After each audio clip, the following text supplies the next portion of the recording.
Good morning दोस्तों। मैं हूं संतोष और आज फिर एक नया टॉपिक के साथ। आज का स्टोरी एक हमें बहुत सारे मोरल स्टोरी के साथ किसी के लाइफ को कैसे बदला जा सकता है केवल एक विचार जो जीवन में कोई भी अपना सकता है। ना ही इस विचार का कोई पैसा लगता है और ना ही इस विचार को लाने के लिए आपको बहुत सारे मेहनत लगता है। बस सिंपल उसे अपनाना है और अपनाकर पूरे लाइफ में उसे फॉलो करना, यही एक मेहनत का चीज है। तो दोस्तों, आज के स्टोरी में मैं एक यंग लड़का जो बहुत ही गरीब परिवार में जन्मा और उसके गांव का नाम श्याम नगर है।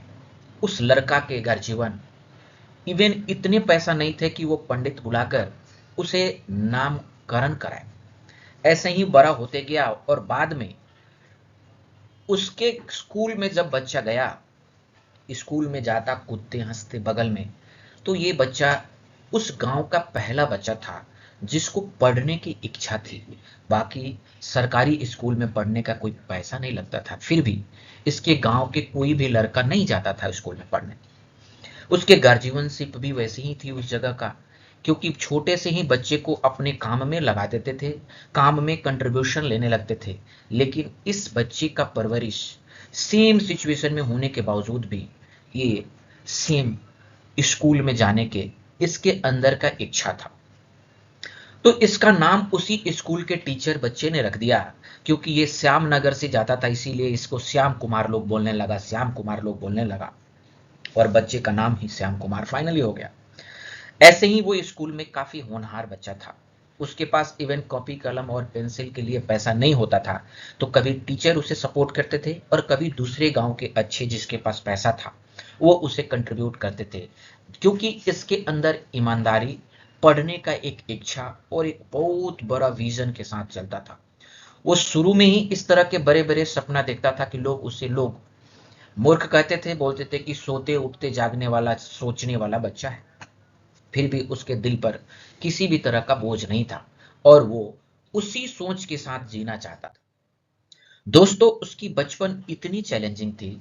श्याम इवन पढ़ने के लिए लाइट की भी कमी थी, तो वो कभी कभी स्ट्रीट लाइट या अपने बगल के दोस्तों के घर जाकर बैठकर पढ़ता था। दिन में स्कूल के बाद जो समय बचता था वो अपने मम्मी पापा के काम में भी हाथ बटाता था। उसके मम्मी पापा सपोर्टिव थे, फिर भी उनकी जो मजबूरी थी उसको काम करवाना पड़ता था। इसी तरह से उसका एक किताब में पढ़ना, बड़े बड़े विचार देखना, इस तरह का सरकारी लाइब्रेरी में बैठकर घंटों बिताना, ये उसकी रुचि की बात है। और उसको एक चीज बहुत दिल में जच गई थी, वो थी एपीजे अब्दुल कलाम का विचार, dream are not what you see in sleeping but what keep you awake. यानी कि सपना वो नहीं है जो सोते हुए आप देख रहे हैं, बल्कि सपना वो है जो आपको सोने ना दे। और ये सारी चीज, ये सारे विचार उसको उस लाइब्रेरी से ही मिलता था। वो हमेशा मोटिवेशनल स्टोरी, बड़े बड़े विद्वानों को पढ़ना, उनके विचार को अपने लाइफ में अपनाना, और इसी तरह से उसकी बचपन बढ़ते गया। उसके बचपन में ही एक बहुत बड़ी डिटर्मिनेशन और बहुत बड़ी इच्छा शक्ति से उसने बना रखा था कि जिस सिचुएशन में मैं गुजर रहा हूं, मेरे मम्मी पापा गुजरे हैं, मैं अगला जनरेशन इस सिचुएशन में नहीं बनाना चाहता हूं। मुझे एक बिजनेस टाइकून बनना है जिससे मैं अपने माँ बाप का भी देखभाल कर पाऊं और अपने गांव और जो भी गरीब है उसको मैं मदद कर पाऊं, क्योंकि ये अपने जैसे स्थिति किसी और को होने नहीं देता था। इस तरह से उसकी पढ़ाई अच्छी होने लगी। बहुत होनहार होने के चलते स्कूल, सरकारी स्कूल से प्राइवेट स्कूल में भी उसे फ्री में एडमिशन मिला। स्कॉलरशिप से उसने पढ़ा। बहुत अच्छे स्कूल में पढ़ते पढ़ते उसकी बिजनेस माइंडसेट डेवलप हो गई। वो शुरू से ही छोटे बोरे अच्छे बिजनेस शुरू कर देता था जिसमें कोई पैसा नहीं लगता था, जैसे पेंसिल उधार 100-200 लेना, स्कूल में लंच के समय बेच देना, कभी अच्छा स्टिकर लेना, स्कूल में बेच देता, नेम स्टिकर लेना, पेपर डिस्ट्रीब्यूट करना। इस तरह के छोटे छोटे बिजनेस वो अपने 8-10 साल की उम्र से ही शुरू कर दिया।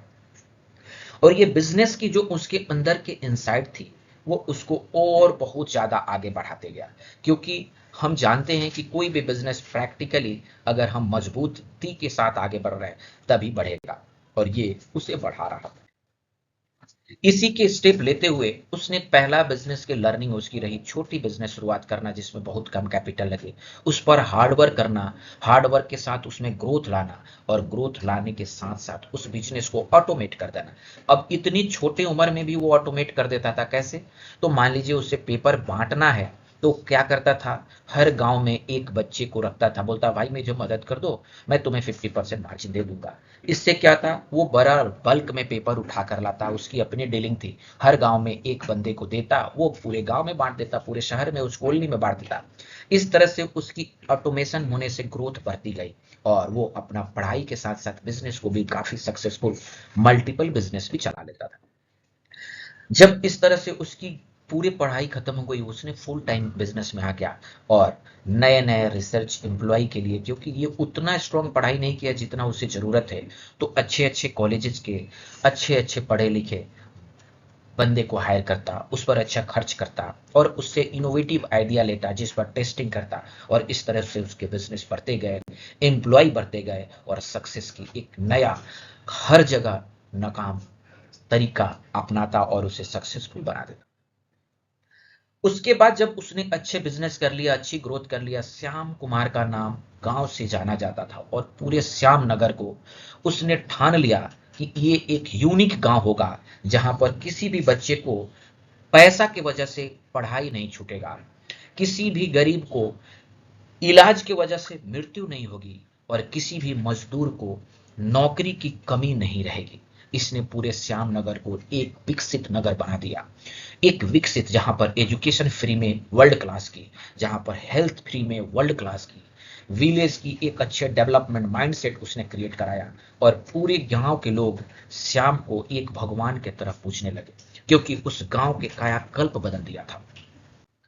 इसी तरह से उसने अपने देश में भी बहुत बड़ा योगदान किया, क्योंकि दोस्तों, आप अगर एक गरीब को मदद करते हैं, आप एक गांव को मदद करते हैं, आप एक किसी को नौकरी देते हैं, तो आप अपने देश में मदद करते हैं, अपने देश को मदद करते हैं, क्योंकि देश की ग्रोथ आपकी ग्रोथ से शुरू होती है। अगर आप खुद भी अगर अमीर बन गए, खुद भी बिजनेस कर रहे हैं और खुद भी सेल्फ सफिशिएंट है, जिससे आपके किसी भी तरह का मदद देश नहीं दे, अगर आप देश में कुछ टैक्स दे, किसी को एम्प्लॉयमेंट दे, किसी के इकोनॉमी में मदद करे, तो आप रियल में एक देशभक्त है। और इसी तरह से अगर हम कहूं, इस स्टोरी से अगर कुछ सीखा जाए तो 4 पार्ट में मैंने इसे डिसाइड किया हूं।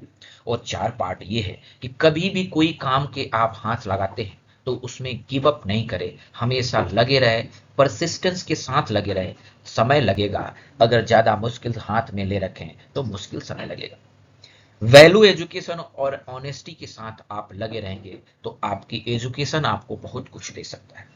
सोसाइटी को सर्व करना ये आपका, हमारा, सब किसी का एक पहला प्रायोरिटी रहना चाहिए, क्योंकि ग्रिडनेस का कोई भी इलाज नहीं। अगर आपके पास अरबों खरबों भी है तो आप अरबों खरबों खुद पर भी खर्च कर सकते हैं, लेकिन आप उसमें से कुछ पार्ट गरीबों को उत्थान समाज सेवा में लगाएंगे तो आपकी तरक्की 2 गुना नहीं कई गुना बढ़ जाएगी।